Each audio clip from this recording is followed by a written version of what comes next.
નમસ્કાર વિદ્યાર્થી મિત્રો, ધોરણ 9ના ભાવિક અસાઇનમેન્ટના એસએસના સોલ્યુશનના પાછલા વિડીયોમાં આપણે વિભાગ બી પૂરો કર્યો હતો અને આ વિડીયોમાં વિભાગ સી પણ પૂરો કરી દઈશું. ચલો તો વિભાગ સીમાં સૌથી પહેલો પ્રશ્ન જોઈએ.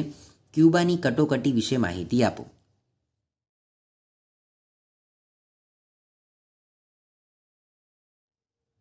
આગળ બીજો પ્રશ્ન છે, બર્લિનની નાકાબંધી વિશે ટૂંક નોંધ લખો.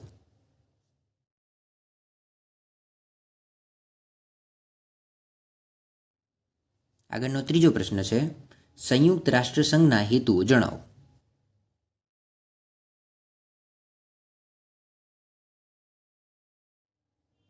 આગળ પ્રશ્ન નંબર 4 છે, ટૂંક નોંધ લખો સોવિયત યુનિયનનું વિઘટન.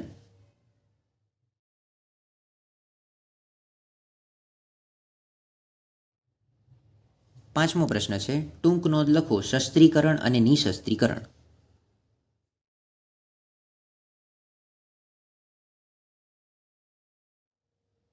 છઠ્ઠા નંબરનો પ્રશ્ન છે, સાંસદની લાયકાતો કઈ છે?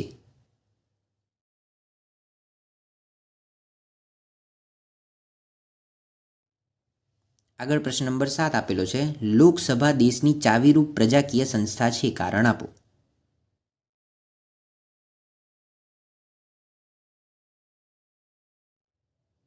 આગળ પ્રશ્ન નંબર 8 છે, રાષ્ટ્રપ્રમુખની ધારાકીય સત્તાઓ અને વહીવટી સત્તાઓ.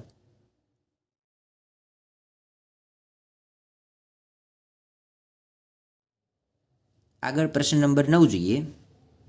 ટૂંક નોંધ લખો ઉપરાષ્ટ્રપ્રમુખ.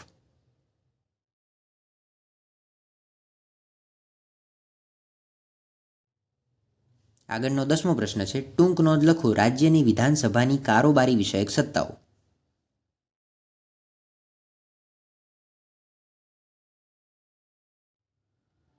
આગળ 11મો પ્રશ્ન છે, સર્વોચ્ચ અદાલતની મૂળભૂત ક્ષેત્રાધિકાર હેઠળની સત્તાઓ જણાવો.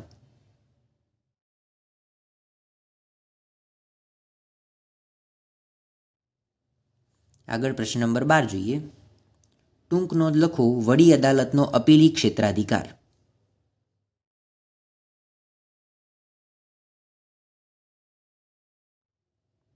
પ્રશ્ન નંબર 13 આપેલો છે, ટૂંક નોંધ લખો લોક અદાલતો અને જાહેર હિતના દાવાઓ.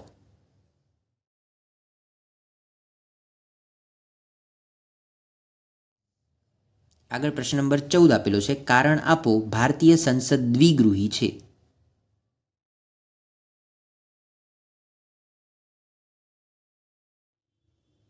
આગળનો પ્રશ્ન નંબર 15, કારણ આપો ભારતમાં સંસદ સર્વોપરી નથી પરંતુ બંધારણ સર્વોપરી છે.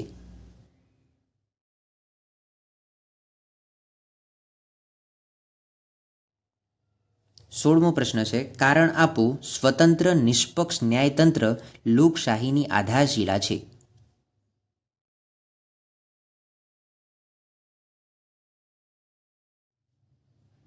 આગળ પ્રશ્ન નંબર 17 છે, કારણ આપો સ્થાનિક સ્વરાજની સંસ્થાઓ લોકશાહીની તાલીમ શાળા અને વહીવટ સુધારણાની પ્રયોગશાળા છે.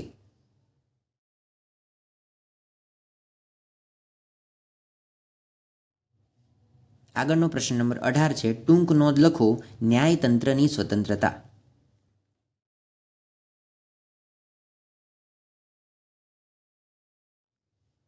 આગળ પ્રશ્ન નંબર 19 છે, મહાભિયોગની કાર્યવાહી શું છે?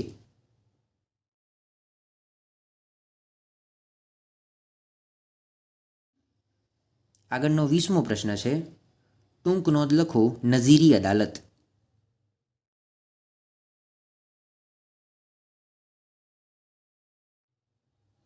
આગળ પ્રશ્ન નંબર 21થી નકશા ચાલુ થાય છે. પહેલા નકશામાં તમને 3 માહિતી પૂછી છે, મહાનદી, હિન્દ મહાસાગર અને આલ્પાઇન અને ટ્રુંડ વનસ્પતિ.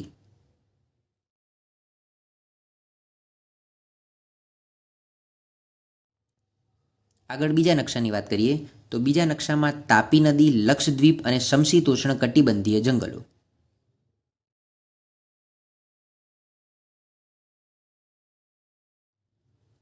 આગળ 23મું છે, કૃષ્ણા નદી, બંગાળાની ખાડી અને ઉષ્ણકટિબંધીય વરસાદી જંગલો.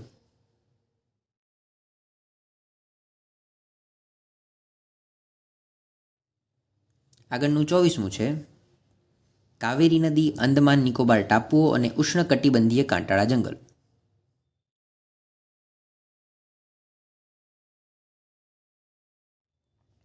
અને છેલ્લા 25મા નંબરના પ્રશ્નમાં છે નર્મદા નદી અરબ સાગર ઉષ્ણકટિબંધીય ખરાઉ જંગલો.